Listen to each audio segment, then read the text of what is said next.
Le paysage, c'est l'image du territoire, c'est-à-dire de l'espace que la société occupe et dont elle a fait son cadre de vie. Ce paysage, il nous raconte l'histoire de cette société.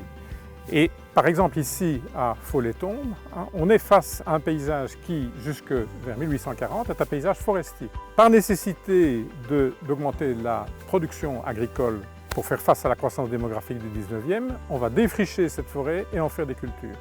Mais à partir de 1880, les blés russes et américains arrivent moins chers sur les marchés belges que ceux qu'on produit en Belgique. Et c'est donc une crise agricole qui va engendrer la transformation des champs céréaliers en prairies artificielles sur lesquelles on va faire de l'élevage. Et c'est ce que l'on voit aujourd'hui dans ce paysage de Faux-les-Tombes. Le paysage, il nous renvoie finalement à l'histoire de la société. Mais ce qui est vraiment très étonnant, c'est qu'il nous montre qu'au cours du temps, les choses ont bien sûr évolué, mais on n'a jamais rien remis fondamentalement en question. On n'a pas effacé ce que les générations précédentes ont inscrit dans le territoire.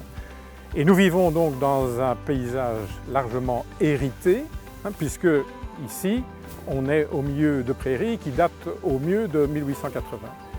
Et les transformations contemporaines, elles tiennent plus ou moins compte évidemment de ces héritages. Et on voit que l'urbanisation qui est en train de toucher une commune comme Gèves, et plus particulièrement ici Faux-les-Tombes, elle vient s'insérer dans un paysage qui est un patrimoine rural ancien.